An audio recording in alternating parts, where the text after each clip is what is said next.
neige tombait épaisse et sans merci sur la péninsule supérieure du Michigan, transformant les pins en témoins silencieux. Sous cette peau blanche propre, un Navy SEAL gisait ligoté et à moitié enterré, du ruban mordant sa bouche alors que le froid volait son souffle. Personne ne savait qu'il était là jusqu'à ce qu'une agente du FBI de 30 ans en congé forcé suive son berger allemand K9, Atlas, le long de la route de service. Atlas se figea, les oreilles se redressant, puis creusa comme si le destin avait des griffes, et Claire l'entendit. Un faible coup de sous la neige. Ce qu'ils tireront à la lumière exposera la main derrière tout cela et prouvera que les miracles peuvent venir sur 4 pattes. D'où regardez-vous, et s'il vous plaît, aimez et abonnez-vous. Neige est tombée en douce nappe au début, presque douce, comme si le ciel essayait de s'excuser pour l'hiver. Ici, dans la péninsule supérieure du Michigan, la neige ne tombait pas seulement. Elle s'installait dans les arbres, dans le calme, dans les os d'une personne si elle le laissait faire. Claire Morgan n'était pas venue au nord pour être brave. Elle était venue au nord pour être invisible. À 30 ans, elle était le genre d'agent du FBI dont les gens se souvenaient. Corps athlétique, posture stable, cheveux châtains foncés à hauteur d'épaule qui ne restaient jamais tout à fait derrière ses oreilles, et yeux bleu-gris qui semblaient calmes, même quand son esprit ne l'était pas. Dernièrement, son esprit n'avait pas été calme du tout. Une affaire en aval de l'État s'était mal terminée. Une de ces fins qui ne faisaient pas les nouvelles, mais laissait une achymose à l'intérieur d'une personne. Elle n'avait pas été suspendue, elle n'avait pas été renvoyée. Elle avait reçu la chose qui semblait pire, un congé obligatoire, et une suggestion calme et prudente qu'elle se repose. Claire avait entendu le message en dessous. Arrête avant que tu ne casses. Alors elle conduisit vers Lup à la cabane familiale qu'elle avait visitée en grandissant, où les routes étaient étroites et les pins étaient grands, et personne ne se souciait de qui vous étiez tant que vous ne restiez pas coincé dans un banc de neige. La cabane était en retrait de la route, comme si elle se cachait aussi. Mur de cèdre sombre contre la fumée blanche s'enroulant de la cheminée en une ligne fine. C'était lumineux à cette manière nordique, pâle lumière du soleil, ombre dure. Le monde rincé propre et froid. Elle aurait dû ressentir la paix. Au lieu de cela, elle sentit la pression familière dans sa poitrine, comme si son corps s'attendait encore à des sirènes. Elle n'était pas seule, cependant. Atlas roula à l'arrière de son SUV, tête levée, oreille alerte, regardant le monde avec la concentration stable d'un chien de travail, même quand hors service était écrit sur papier. Atlas était un berger allemand de 5 ans, pelage zibeline, noir et marron, épais au cadre robuste et forqué, oreilles dressées comme 2 questions pointues. Ses yeux sombres contenaient le genre d'intelligence qui faisait que les gens baissaient la voix sans savoir pourquoi.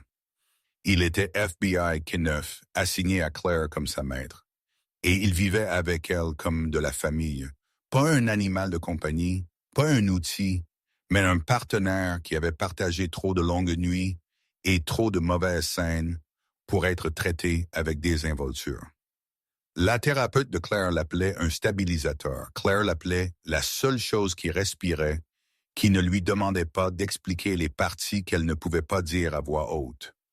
Cet après-midi-là, elle attacha la laisse d'Atlas et prit le kit de sentier hivernal qu'elle portait toujours maintenant sans réfléchir.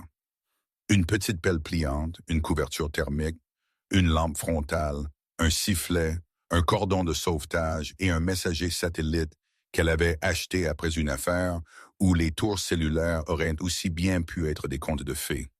Elle se dit que c'était juste une courte promenade près du bord de la route de service, où les arbres s'ouvraient assez pour qu'elle puisse voir le ciel. Pas d'héroïsme, pas de bois profond, juste de l'air, juste du mouvement. La neige commença à s'épaissir tandis qu'elle marchait, comme si la forêt l'avait attendue pour qu'elle sorte avant de commencer à fermer la porte. Atlas marchait à pas feutrés à côté d'elle, calme et posé, ses pattes faisant à peine du bruit sur la poudreuse fraîche. Les bottes de Claire craquèrent. Le silence était si complet qu'il lui fit siffler les oreilles. Dans ce silence, ses pincées devinrent bruyantes. Elles essayèrent de lui montrer ce qu'elle ne voulait pas voir. Une pièce, un dossier, une personne qu'elle ne pouvait pas sauver. Elle déglutit difficilement et se concentra sur ce qui était devant elle. La ligne propre du sentier, la neige brillante, les troncs noirs des pins. Atlas s'arrêta une fois et renifla une branche enterrée, puis continua. Il s'arrêta de nouveau près d'un amoncellement et fixa le vide, les oreilles frémissant. Claire laissa échapper un petit souffle qui ressemblait presque à un rire. « Tu ne travaillais pas en ce moment », murmura-t-elle. La façon dont les gens parlent aux chiens quand ils se parlent vraiment à eux-mêmes. Atlas la regarda, expression stable, puis continua d'avancer. Il s'arrêta une troisième fois, plus brusquement, son corps se raidit, la queue se levant, ne remuant pas. Claire le sentit avant de pouvoir le nommer, son propre pouls s'élevant, sa peau se resserrant sous son manteau. « Atlas », murmura-t-elle, et sa voix n'avait plus d'humour. La posture du chien changea comme si un interrupteur avait été actionné, ses oreilles fixées en avant, son nez baissé vers une parcelle de neige qui ressemblait exactement à toutes les autres parcelles, lisse, intacte, innocente. Il fit un pas lent, puis un autre, comme s'il approchait quelque chose de fragile. Le souffle de Claire sortit en un fin nuage. Elle scanna la ligne des arbres. Rien ne bougea. Pas de cerf, pas d'oiseau. La forêt se sentait retenue. Un faible tapotement s'éleva dessous la neige, si doux qu'il aurait pu être un mensonge. Et puis tout à l'intérieur de Claire s'immobilisa. Atlas explosa en mouvement. Il se jeta en avant et commença à creuser avec une précision frénétique, ses pattes avant déchirant la poudreuse jusqu'aux couches compactées en dessous. Neige gicla sur les bottes de Claire, flex froid contre son pantalon. Ce n'était pas un creusage joueur. C'était urgent, aigu, déterminé, comme si chaque seconde comptait. Claire s'accroupit, le cœur battant fort, et essaya d'entendre ce qu'Atlas entendait.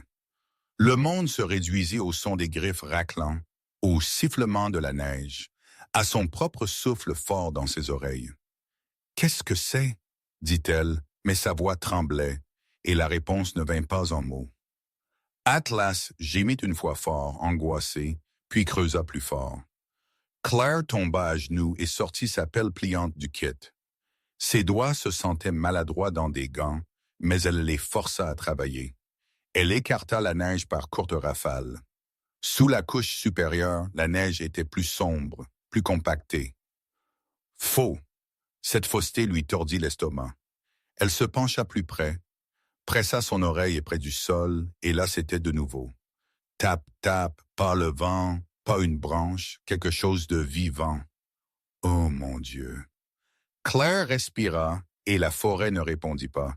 La patte d'Atlas frappa quelque chose de solide. Il se figea instantanément, puis passa à un raclement prudent et doux. La gorge de Claire se serra alors qu'une tache sombre émergeait. Tissu pas écorce, pas pierre. Tissu. Elle racla plus vite, la neige lui brûlant les poignettes de froid. Une manche apparut, sombre et raide de givre. Une épaule, puis un visage, masculin, pâle comme du papier, cils blancs de glace, mâchoire rude avec une barbe de plusieurs jours qui suggérait des jours sans sommeil, lèvres teintées de bleu. Une bande de ruban adhésif était posée sur sa bouche, pas parfaitement scellée, mais assez serrée pour le réduire au silence. Atlas aboya une fois, court et fort, puis pressa son nez contre la joue de l'homme. La poitrine de l'homme bougea à peine. Il était vivant. La formation de Claire tenta de s'élever, nette et procédurale, mais elle se heurta à une vague d'horreur humaine. « Eh, dit-elle, la voix vive maintenant, tout à faire et peur. Elle tendit la main vers le ruban, doigt tremblant, et le retira lentement. La peau en dessous était à vif. L'homme aspira l'air comme si c'était le premier souffle de sa vie, toussant faiblement, les yeux s'ouvrant en battant des paupières, confus. Son regard glissa vers le visage de Claire, puis vers Atlas. Quelque chose comme du soulagement fendit le brouillard dans ses yeux. Il essaya de parler, mais sa voix sortit brisée, plus un râle qu'un mot. « Aide », parvint-il à dire. Claire déglutit la douleur dans sa gorge. « Tu vas l'avoir », dit-elle, ferme de la manière dont elle avait souhaité que quelqu'un soit ferme pour elle lors de son pire jour. « Reste avec moi. » Tandis qu'elle glissait la couverture thermique autour de ses épaules, sa main effleura le bord d'un écusson sur son équipement. « Navy SEAL », les lettres la frappèrent comme une éclaboussure froide. Claire ne chercha pas encore les questions. Elle fit ce qu'elle pouvait faire tout de suite. Elle l'enveloppa plus serré, vérifia sa respiration et sortit son messager satellite. Ses pouces étaient instables, même si sa poitrine ne l'était pas. Elle envoya un signal d'urgence avec les coordonnées, puis souffla 2 fois dans ce sifflet, juste au cas où le son porterait plus loin qu'elle ne le pensait. Atlas leva soudain la tête et fixa les arbres, muscles tendus à nouveau. Pas du soulagement, de l'alarme. Claire suivit son regard. Neige dérivait entre les troncs, s'épaississant, effaçant leurs traces presque dès qu'elles se formaient. Pendant un battement de cœur, elle ne vit rien. Puis, loin au-delà de la route de service, une forme se tenait là où le blanc rencontrait l'obscurité. Une personne trop immobile, trop loin pour distinguer les détails. Regardant, la colonne vertébrale de Claire devint rigide. Atlas émit un grognement bas qui vibra à travers le silence. La figure ne courut pas. Elle ne fit pas signe. Elle se tourna simplement, glissa derrière les pins et disparut comme si la forêt l'avait engloutie entière. Au-dessus d'eux, la neige continuait de tomber, douce, sans merci, belle. Et quelque part dans ces arbres, quelqu'un venait de voir l'impossible revenir à la vie. La neige ne s'arrêta pas juste parce que l'aide arrivait. Elle continua de tomber comme si la forêt avait décidé d'enterrer le jour lui-même. Quand les premières lumières de motoneige traversèrent les arbres, Claire ressentit une vive poussée de soulagement. Puis, une sensation plus froide glissa en dessous. Soulagement signifiait témoin. Témoin signifiait que quiconque les avait regardés depuis la ligne des arbres savait maintenant que l'impossible avait survécu. Atlas resta collé aux côtés d'Ethan pendant que l'équipe de secours travaillait. Son pelage zibelline déjà incrusté de glace le long de ses épaules, oreilles traquant chaque son. Il n'aboya pas. Il ne remua pas la queue. Il plana comme un garde posté au bord d'une falaise. Ethan avait l'air pire de près. Il était grand, même à moitié enterré, avec une forte ossature qui avait été volée par le froid. Ses joues étaient creuses, sa barbe de plusieurs jours sombre contre une peau devenue gris-bleu. Le ruban avait laissé des marques à vif aux coins de sa bouche et ses yeux s'ouvraient et se fermaient comme une lampe de poche mourante. Quand ils le soulevèrent sur le traîneau de sauvetage, sa main tressaillit comme si elle cherchait quelque chose qu'elle avait perdu. Claire pensa à l'ombre dans les arbres et sentit son estomac se nouer. Le trajet fut court en kilomètres, long en secondes. Le moteur de la motoneige rugit, secouant le monde, et le vent gifla le visage de Claire avec des aiguilles. Atlas se pressa près de son genou sur le traîneau, corps tendu, yeux balayant de gauche à droite, comme si le danger pouvait jaillir de la blancheur. Claire garda une main gantée sur l'épaule d'Ethan à travers l'enveloppe thermique, sentant la légère élévation de son souffle. Elle se dit qu'elle faisait cela en tant que citoyenne qui avait trouvé un homme en difficulté, pas en tant que FBI, pas en tant que quelqu'un qui ne pouvait pas arrêter de chasser le prochain fil. Mais son cerveau ne la croyait pas. Il continuait de rejouer la même question dans différents costumes. Qui enterre une personne vivante dans la neige?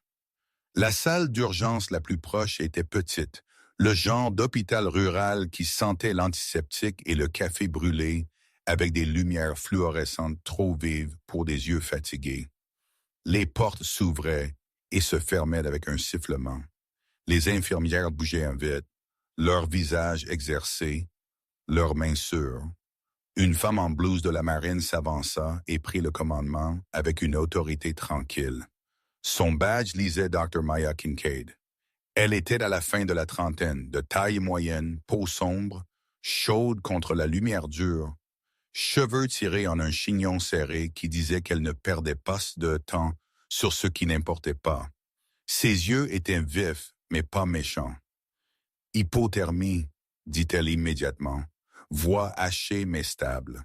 « Nous le réchauffons lentement, pas de réchauffement héroïque. » Claire hocha la tête, ravalant l'envie de tout expliquer d'un coup.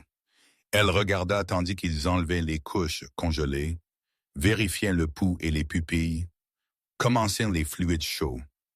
Les mains de la Dr. Kincaid étaient rapides, confiantes et prudentes, de la manière exacte qui disait qu'elle avait vu trop de gens perdre du temps.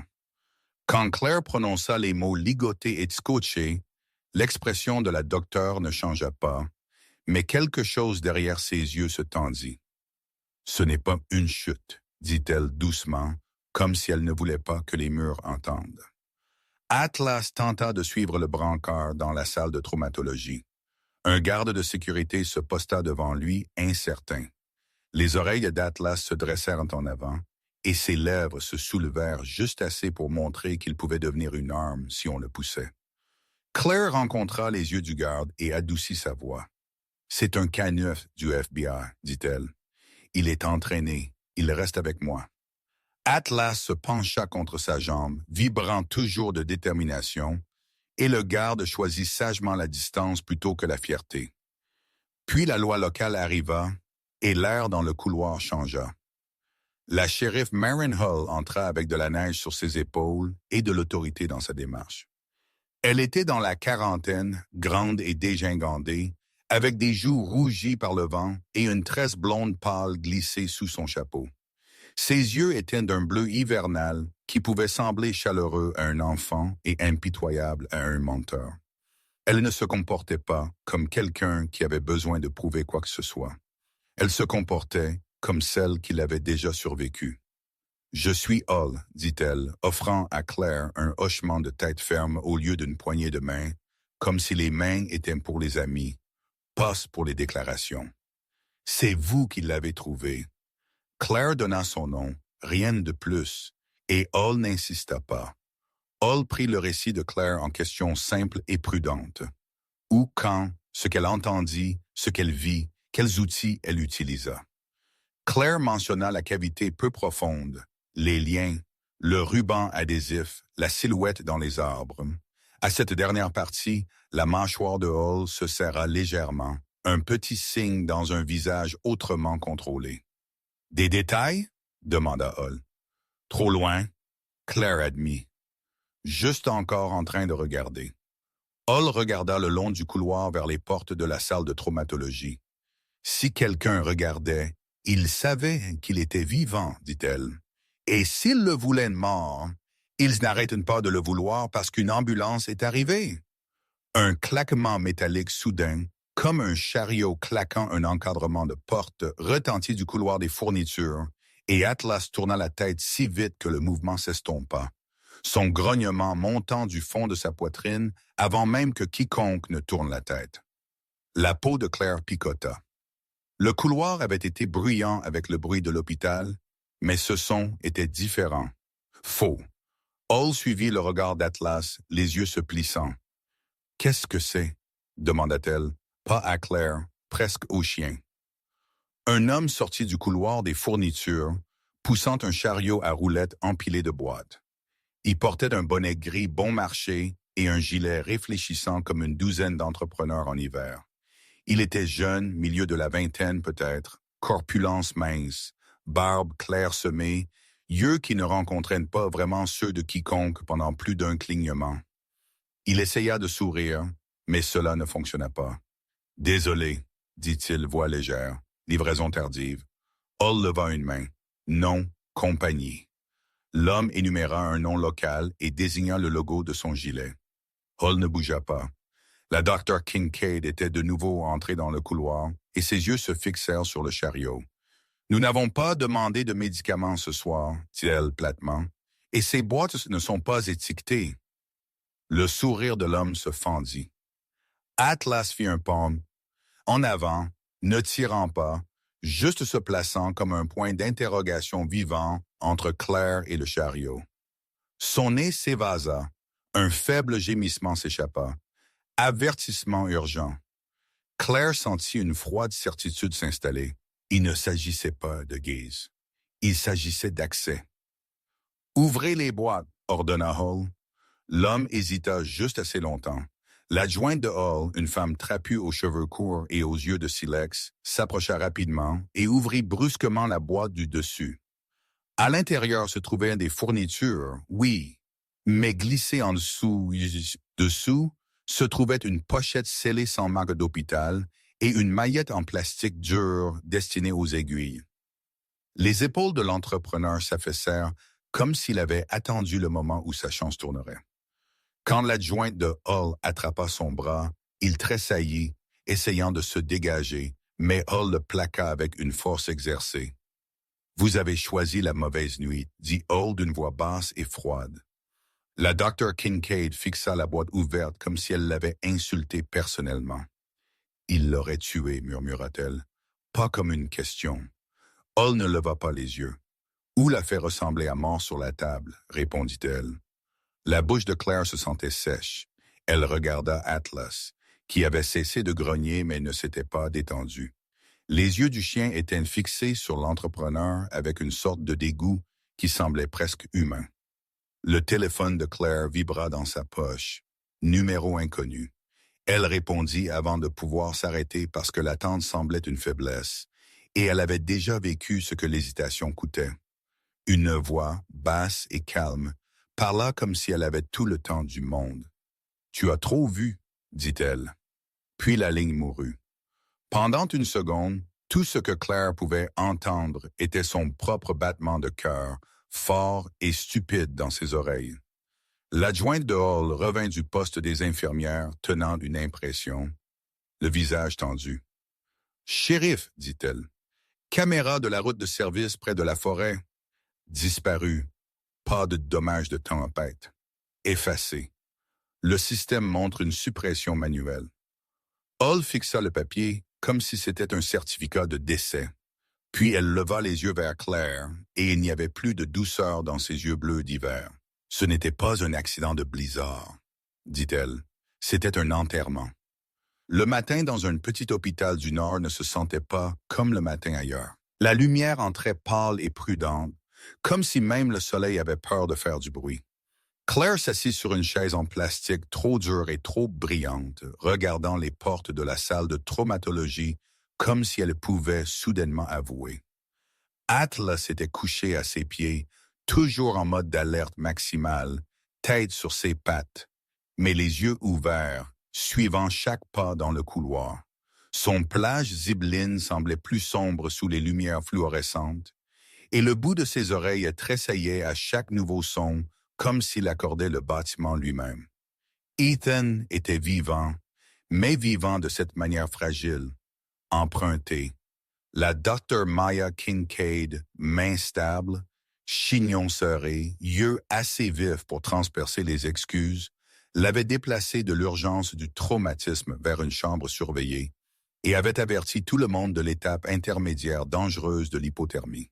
« Ne célébrez pas encore », avait-elle dit. « Le corps aime vous surprendre après le froid. » La respiration d'Ethan était encore superficielle. Sa peau avait retrouvé un peu de couleur, mais pas assez pour paraître normale. Il flottait dedans et dehors, la mâchoire serrée même en dormant, comme si son corps se souvenait encore d'avoir été enterré et refusait de se desserrer. La shérif Marin Hall ne perdit pas ce de temps. Elle ressemblait au genre de femme que l'hiver ne pouvait pas intimider.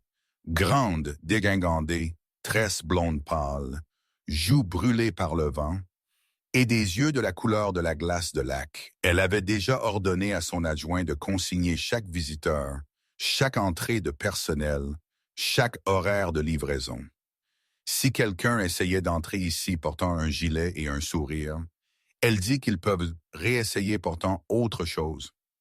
Son adjointe aux cheveux courts, trapue, tout muscle et concentration, hocha la tête une fois et retourna au bureau comme une porte qui savait se verrouiller. Vers le milieu de la matinée, Hall revint avec quelqu'un de nouveau à ses côtés, une enquêtrice d'État nommée Naomi Vance. Naomi était au début de la quarantaine, de taille moyenne, mâchoire nette, et cheveux auburn foncés coupés en un carré pratique qui encadrait un visage qui n'offrait pas de chaleur gratuitement. Elle portait un lourd manteau d'hiver sur des vêtements simples et portait un carnet abîmé comme si c'était une extension de sa main. Ses yeux étaient du genre à remarquer les petites choses, de la boue sur une botte, une pause dans une phrase, un mensonge essayant de se faire passer pour la vérité. Elle donna à Claire un regard rapide, la façon dont les gens regardent un outil qu'ils n'ont jamais utilisé auparavant. Pas impoli, évaluant. Naomi étala des documents sur le comptoir du poste des infirmières, le transformant en une table de commande improvisée. Caméra de la route de service effacée, dit-elle, tapant l'impression. Pas de tempête, pas aléatoire. Suppression manuelle. Hall expira par le nez. Alors, nous n'avons pas affaire à un chasseur ivre et à un accident. Non, dit Naomi, nous avons affaire à quelqu'un qui a planifié que la neige fasse leur nettoyage. Claire garda ses mains sur ses genoux, se tenant immobile. Je peux vous donner les coordonnées, dit-elle. Et mes notes et ce que j'ai vu. Elle ne dit pas FBI. Pas encore. Elle ne cherche pas le pouvoir. Elle offrit juste des faits de la façon dont on offre une couverture à quelqu'un qui frissonne. Hall hocha la tête. Le stylo de Naomi bougea vite. Ils bâtirent la première image à partir de choses ennuyeuses, journaux et reçus et racines. Naomi demanda le registre d'entretien hivernal pour la route de service et la liste des entrepreneurs autorisés à travailler dans ce secteur. Hall récupéra les registres de dispatching du matin où Ethan fut trouvé, plus la liste des équipes de motoneige postées à la station des gardes forestiers. Plus le papier apparaissait, plus l'histoire cessait de ressembler à un mystère et commençait à ressembler à une machine. Les machines avaient des opérateurs. Les opérateurs laissaient des empreintes digitales même quand ils portaient des gants. Atlas leva la tête quand Naomi posa un sac de preuves en plastique sur la table. À l'intérieur se trouvait le gilet réfléchissant que le faux entrepreneur avait porté avec un bonnet gris bon marché et une feuille de papier pliée qui semblait officielle si vous ne la fixiez pas trop intensément. Atlas renifla une fois, puis éternua, puis gémit doucement comme si l'odeur l'offensait. Claire observa son langage corporel avec la concentration calme d'un maître chien. « Il capte des résidus chimiques, dit-elle doucement. Quelque chose de piquant, pas du désinfectant de l'hôpital. » Les yeux de Naomi se tournèrent vers Claire. Il est entraîné à distinguer. « Oui, dit Claire, mais il peut se tromper parfois. » Il a signalé une odeur plutôt près de la baie d'ambulance qui s'est avérée être du carburant répandu. Ce n'est pas ça. Naomi hocha la tête, acceptant la nuance. Cela rendait Atlas réel, brillant, mais pas magique. Le moniteur dans la chambre d'Ethan émit soudain un gazouillis en une alarme dure et rapide, et le son trancha le couloir comme une lame, chaque conversation se figeant à mi-respiration. Claire était debout avant que son cerveau ne comprenne. Atlas se leva aussi, muscles tendus. À travers la petite fenêtre de la porte, le corps d'Ethan tressaillit comme s'il tombait dans son sommeil. La Dr. Kincaid se précipita calmement comme une tempête contenue. Quelques secondes plus tard, l'alarme ralentit. Une infirmière expira, tremblante. La Dr. Kincaid sortit et regarda Claire. « Cauchemars, dit-elle. Son corps se bat encore contre la neige. Il est stable. » Les genoux de Claire menacèrent de se ramollir, et elle détestait à quel point la peur vivait en elle dernièrement.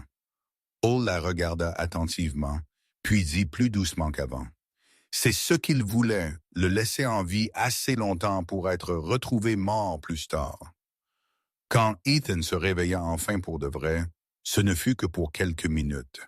Ses yeux s'ouvrirent, flous au début, puis s'aiguisant quand il vit Atlas. Quelque chose s'adoucit sur son visage. Il essaya de s'asseoir et échoua, la mâchoire grinçant de douleur. La Dr. Kincaid le repoussa doucement. « Phrase courte, avertit-elle. Ethan déglutit difficilement. Sa voix sortit rauque. Je n'étais pas perdu. Hull se pensa. Le stylo de Naomi planait. Claire resta en arrière comme si elle ne méritait pas de prendre de l'air. Le regard d'Ethan se déplaça vers Hull, puis Naomi, mesurant qui pouvait supporter le poids. « Laissez, râla-t-il.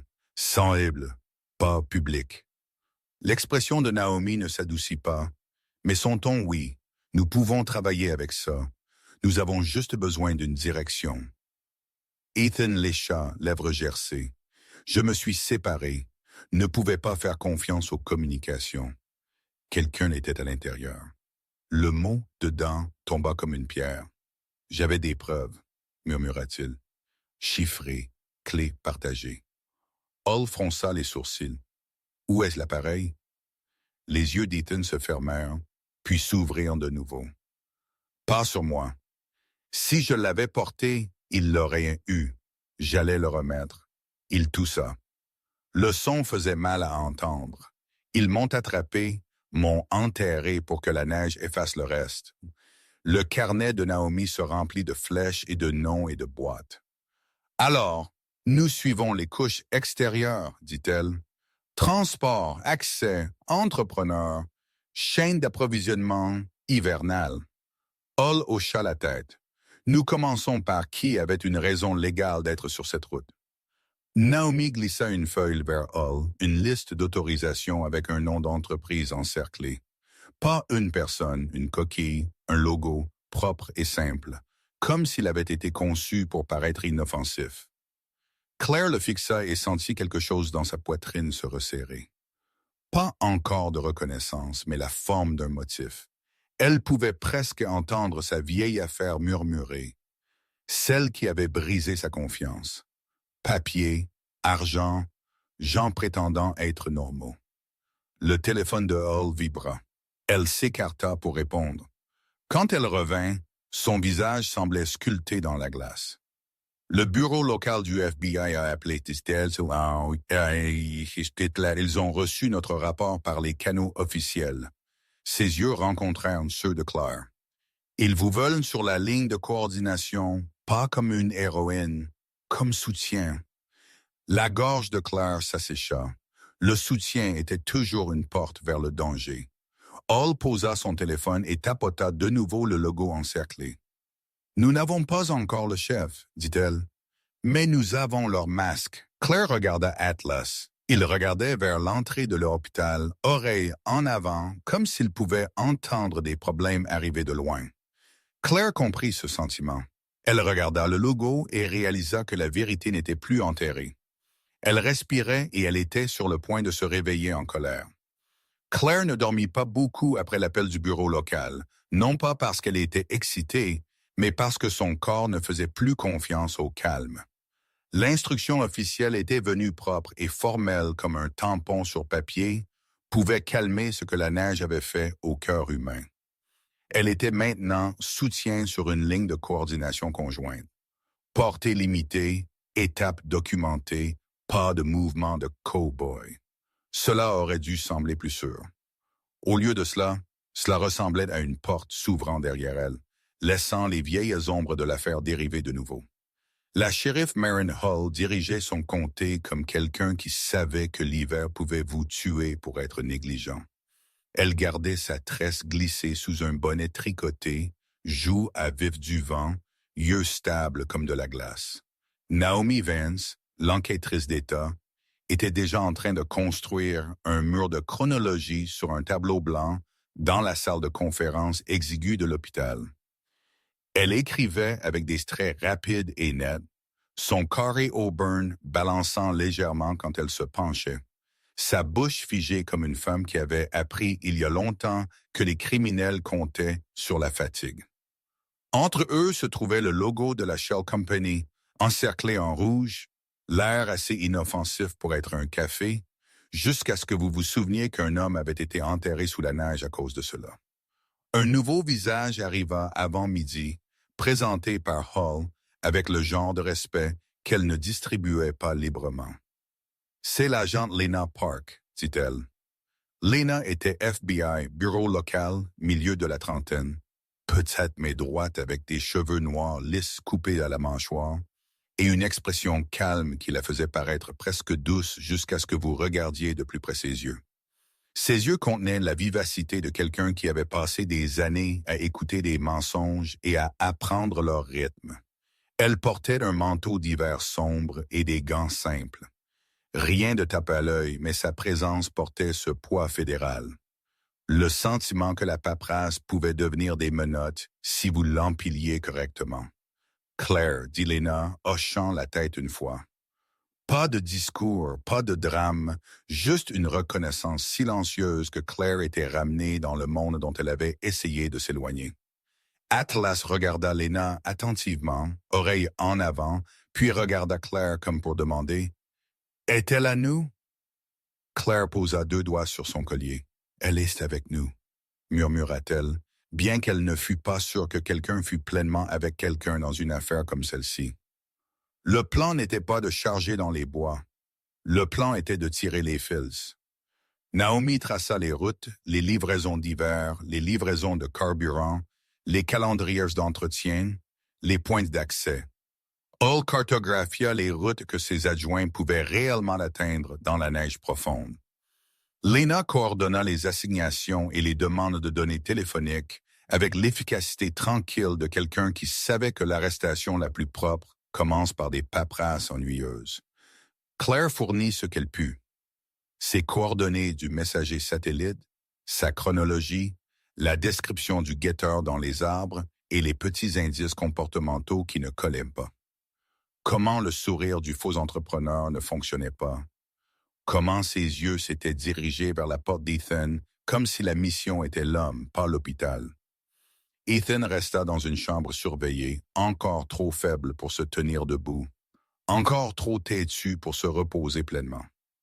Quand la Doc Kincaid le permit, il s'assit droit pendant quelques minutes, épaules tendues, mâchoires serrées, comme s'il pouvait retrouver sa force par la seule force de sa volonté. De près, il ressemblait à un homme sculpté par un entraînement difficile et des souvenirs encore plus difficiles. Épaules larges, mains fortes, et cette barbe sombre ombrant un visage qui avait appris à rester illisible. Mais ses yeux le trahirent. Il portait la vigilance hantée de quelqu'un qui avait été conscient sous la neige, entendant le monde bouger au-dessus de lui et sachant qu'il pourrait ne jamais s'arrêter pour écouter. Il parlait par fragments, conservant l'oxygène comme si c'était une monnaie. Ils ont utilisé une route, râla-t-il, la voix encore rauque, raccourcie à travers le lac.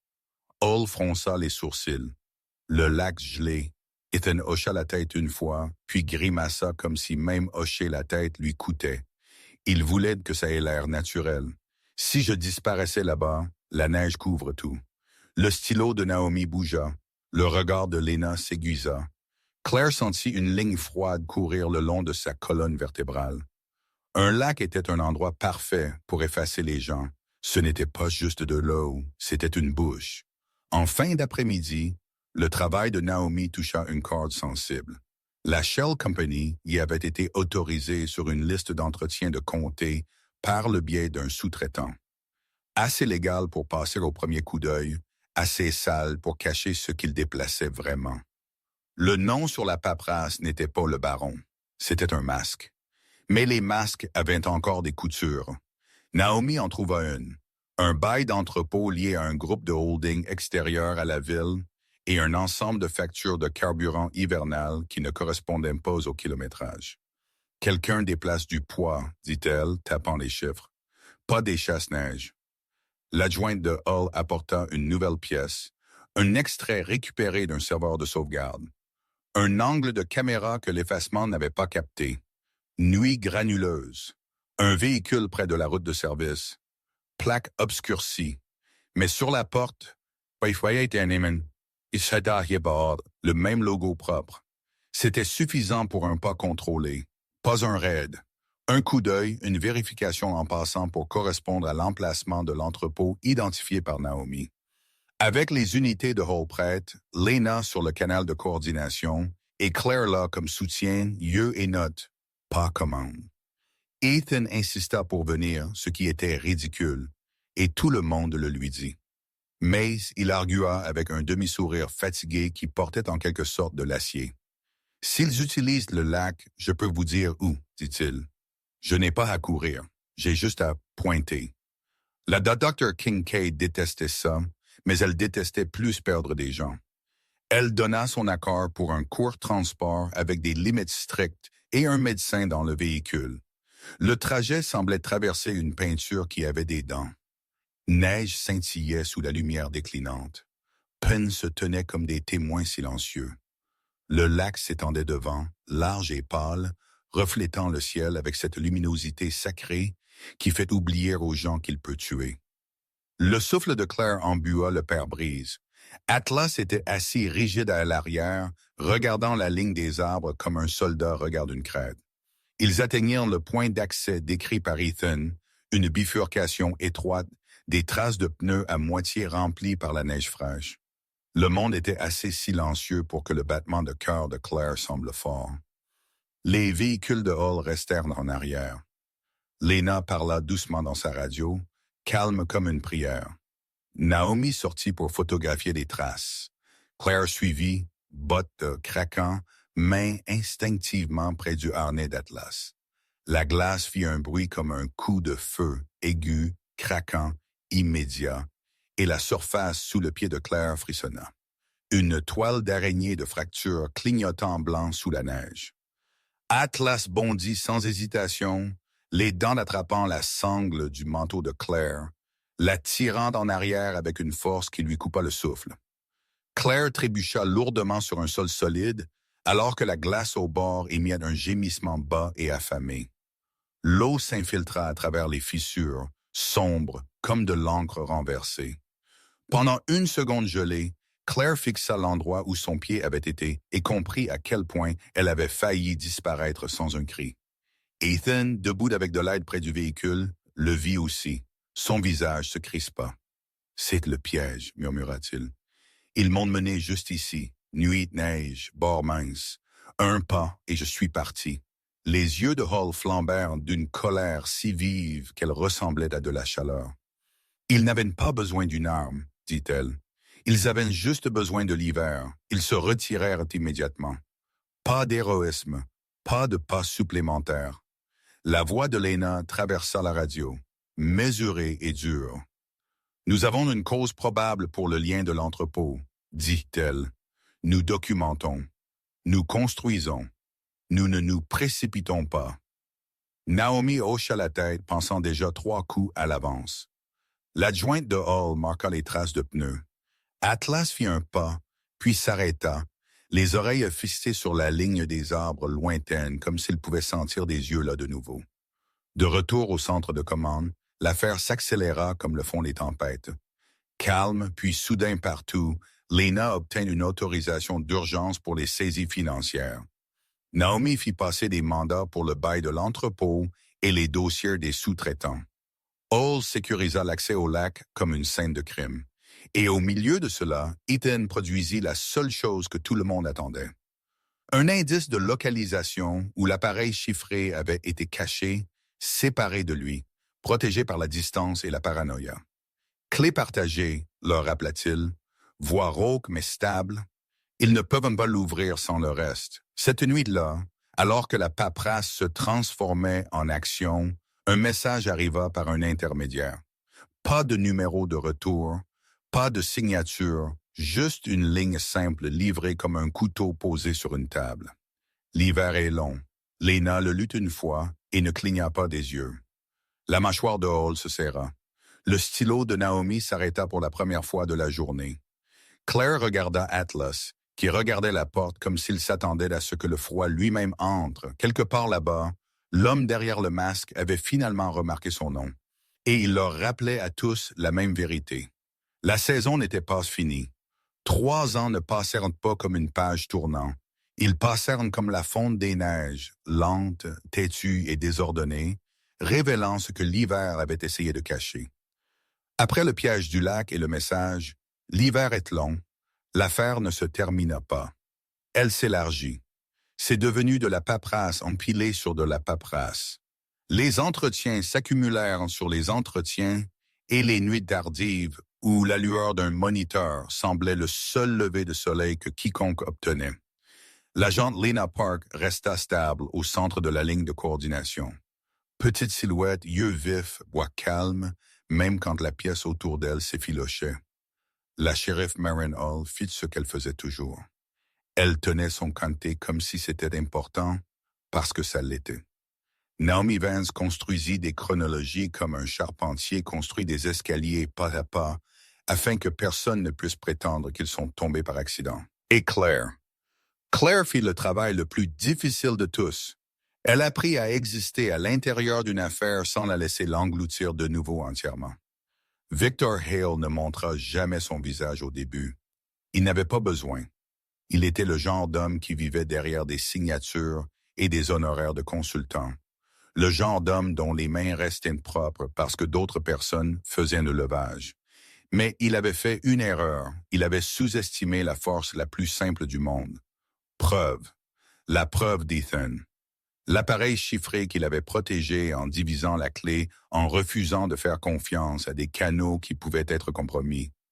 Ce n'était pas un unique fichier magique, c'était une carte, des noms, des dates, des paiements, des routes et la logique tranquille de l'argent circulant là où il ne devrait pas. L'argent disait toujours la vérité, finalement, même quand les gens ne le faisaient pas. L'affaire fédérale a eu des dents de la façon dont l'hiver fait la glace. Des comptes furent gelés par vagues. Des propriétés furent saisies. Les sociétés écrans se sont repliées comme du papier dans une tempête. Des hommes de niveau inférieur ont essayé de courir, puis ont essayé de négocier.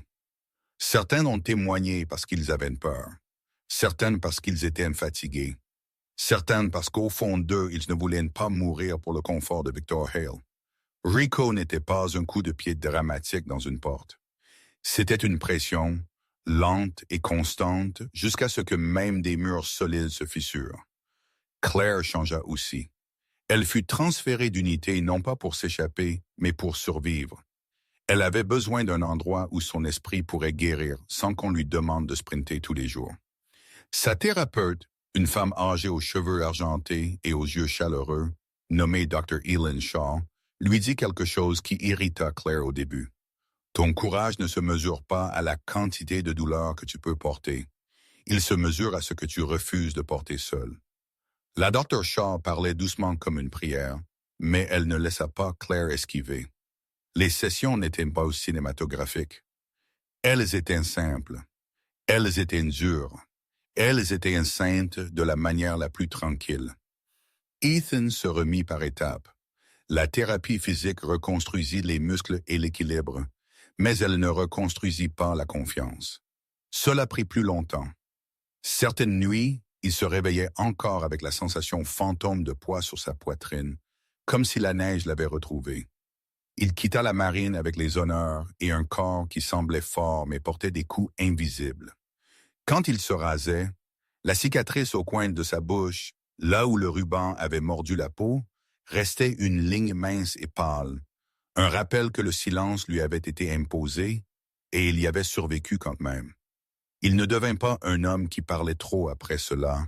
Il devint un homme qui choisissait les mots avec soin, comme si chacun était un outil. À travers tout cela, Claire et Ethan ne se précipitèrent pas dans la romance comme un film qui voulait des applaudissements.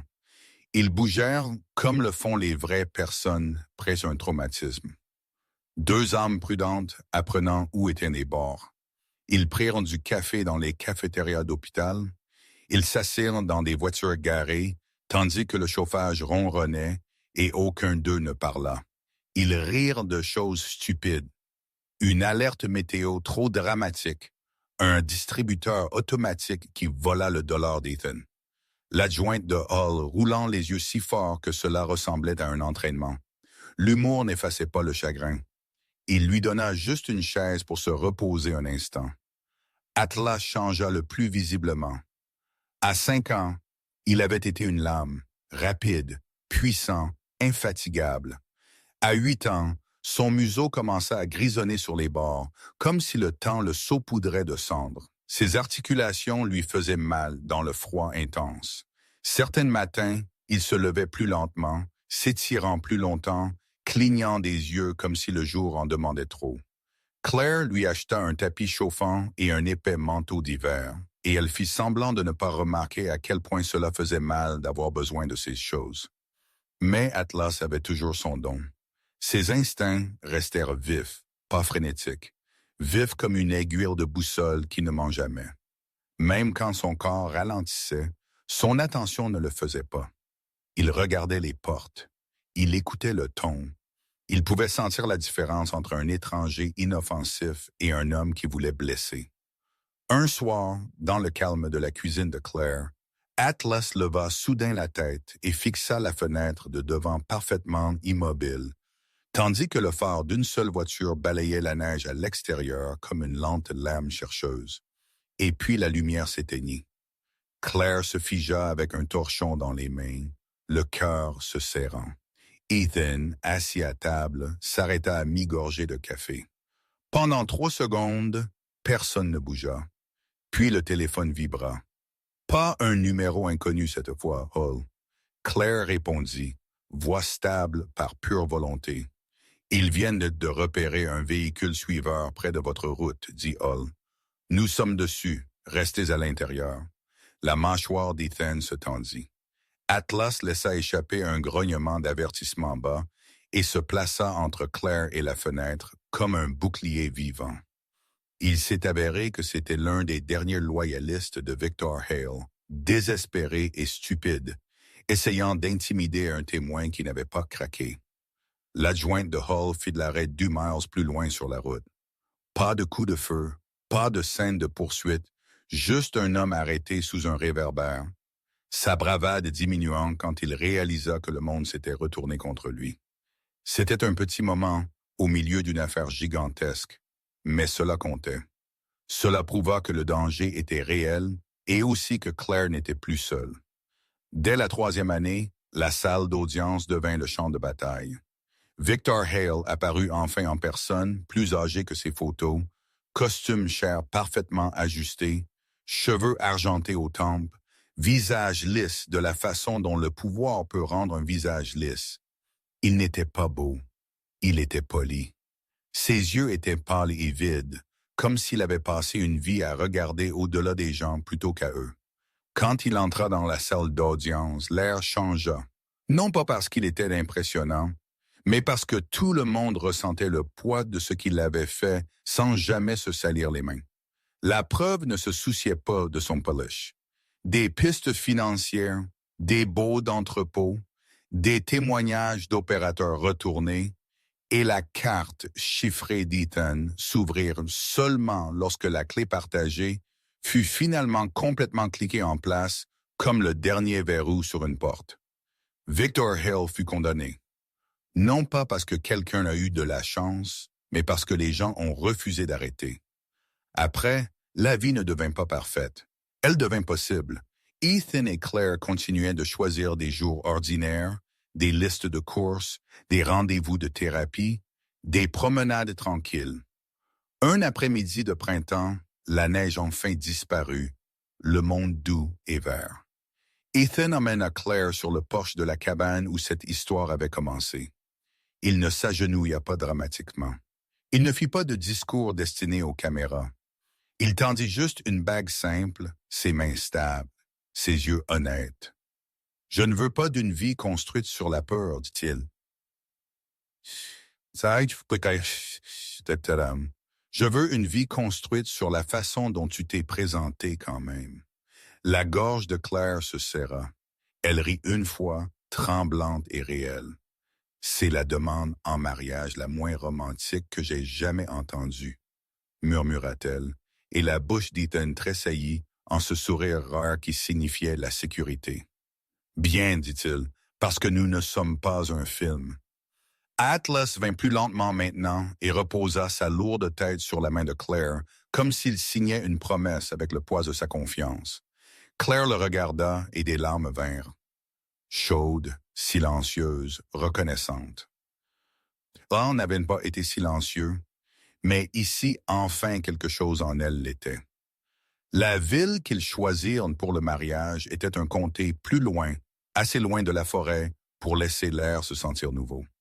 Elle avait une petite rue principale avec de vieux bâtiments en briques, un restaurant qui servait encore de la tarte comme si c'était important, et une petite chapelle blanche qui semblait se tenir là depuis avant que la plupart des gens ne puissent se souvenir de leur propre début. Claire voulait cette distance, non pas parce qu'elle fuyait le passé, mais parce qu'elle refusait de laisser le passé se tenir à l'hôtel avec elle. Pourtant, elle ne fit pas semblant que l'histoire avait commencé quelque part de plus joli. Le matin du mariage, avant les cheveux et les vœux et les invités, elle demanda à Ethan de venir avec elle au point d'accès du lac, juste pour 1 minute. Hall arrangea cela tranquillement. La façon dont elle gérait tout ce qui importait. Pas de foule, pas de discours, pas de fourgonnette de presse. Naomi Vance vint aussi, non pas comme enquêtrice, mais comme témoin. Son carré auburn glissé sous un bonnet tricoté, carnet laissé de côté pour une fois. La docteure Kink les rejoignit dans un épais manteau d'hiver, sa peau sombre rougie par le froid, cheveux tirés en un chignon pratique, yeux plus doux que Claire ne les avait jamais vus à l'hôpital. Elle se tenait dans la lumière pâle, comme 3 femmes qui avaient regardé l'hiver essayer de voler quelque chose et échoué. Le lac était calme ce matin-là, lumineux et large, reflétant le ciel comme du verre poli. Il avait l'air innocent maintenant, comme s'il n'avait jamais craqué sous une botte. Claire détestait à quel point le danger pouvait être beau. Ethan se tenait à côté d'elle, plus grand qu'il ne l'avait ressenti dans sa mémoire. Plus fort maintenant, mais portant toujours une raideur tranquille dans ses épaules. Le genre qui vient de savoir à quel point le monde peut vous amener au bord sans avertissement. Son visage était rasé de près aujourd'hui, mais la légère cicatrice au coin de sa bouche restait, une ligne mince et pâle que la vérité refusait d'effacer. Il ne parla pas beaucoup. Il n'avait pas besoin. Sa présence en disait assez. Je suis là. Je suis resté. Atlas arriva en dernier, sortant prudemment du véhicule avec une dignité lente qui serra la poitrine de Claire. À 8 ans, il n'était plus la lame qu'il était autrefois. Son museau avait grisonné sur les bords, sa démarche un peu raide, ses articulations se plaignant dans le froid. L'adjointe de Hull l'aida à descendre avec des mains douces, respectueuses comme si elle aidait un vieux guerrier. Le pelage zibeline d'Atlas semblait toujours riche et fort, fourrure noire et marron épaisse autour de son cou. Mais ses yeux sombres et stables, étaient plus vieux maintenant, portant une patience qui ne venait que de la survie à de nombreuses tempêtes. Claire s'agenouilla et pressa son front contre le sien un instant. « Nous allons bien, murmura-t-elle. Nous avons réussi. » Atlas expira chaudement contre sa joue, comme s'il comprenait le mot « réussi » mieux que la plupart des gens ne le pourraient jamais. Ils ne marchèrent pas sur la glace. Ils restèrent sur un sol solide où les vieilles traces de pneus avaient disparu depuis longtemps et la neige semblait de nouveau intacte. Claire tenait un petit ruban dans sa main gantée, blanc uni, et le attacha à la branche de pin la plus proche, non pas comme une superstition, mais comme un remerciement. Hull regarda, ses yeux bleus d'hiver clignant plus lentement que d'habitude, comme si elle retenait quelque chose de personnel. Naomi se tenait les mains dans les poches, les épaules carrées, le genre de femme qui ne pleurait jamais en public, mais croyait toujours au sens. La Dr. Kincaid joignit ses mains comme si elle priait, bien qu'elle n'aurait jamais appelé cela ainsi. Claire regarda le lac et sentit la vieille peur monter, puis s'installer. Elle ne la possédait plus. Elle avait appris quelque chose en 3 ans de salle d'audience et de thérapie et de matins ordinaires. La peur pouvait rouler sur le siège passager, mais elle n'avait pas le droit de conduire. Elle se tourna vers Ethan. « Prête? » demanda-t-elle, essayant de rendre sa voix légère. La bouche d'Ethan se courba en un petit sourire. « Tant que tu promets, les vœux sont plus courts que les documents fédéraux, » dit-il. Claire laissa échapper un rire qui la surprit par sa liberté.